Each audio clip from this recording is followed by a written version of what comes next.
SSC ও সমমানের পরীক্ষার ফল প্রকাশিত হয়েছে।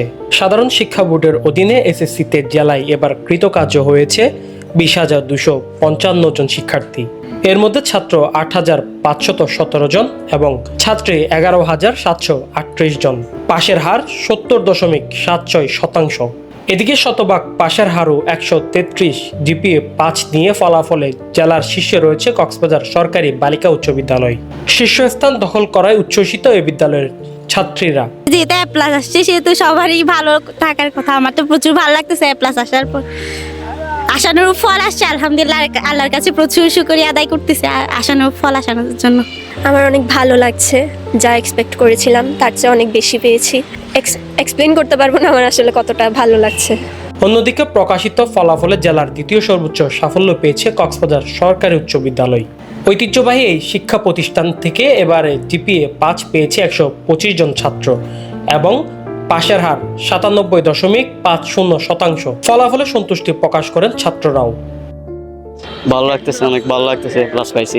আমার বাবা মাকে আর স্কুলে অনেক চেষ্টা করছে, বাবা মাও চেষ্টা করছে, মহেশখালী থেকে কেন আনছে। রেজাল্ট এরকম হবে এক্সপেক্ট করিনি। বাবা মা এবং টিচারদের প্রতি অনেক বেশি ভালোবাসা থাকবে।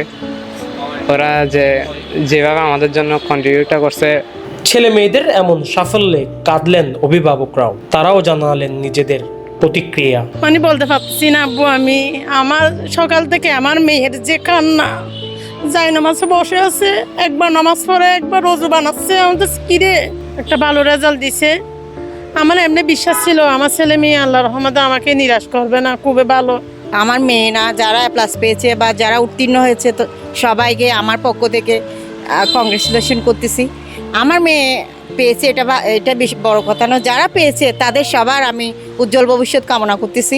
জিপিএ 5 নিয়ে বালিকা বিদ্যালয় শীর্ষে থাকলেও গত বছরের তুলনায় এবছর কমেছে জিপিএ 5। তাতেও খুশি এ বিদ্যালয়ের প্রধান শিক্ষক।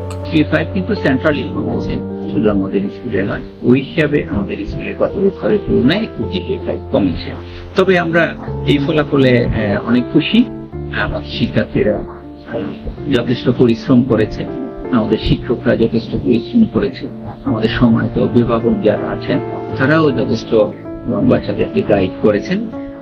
সবার সম্মিলিত প্রচেষ্টায় কিন্তু এই ফলাফল বাচ্চারা অর্জন করেছে। বৃহস্পতিবার দুপুর 2টার দিকে কোনো ধরনের হস্তান্তর প্রথা ছাড়াই প্রথমবারের মতো প্রকাশিত হয়েছে এই ফলাফল। মীর অনির, চিটাগং ট্রিবিউন।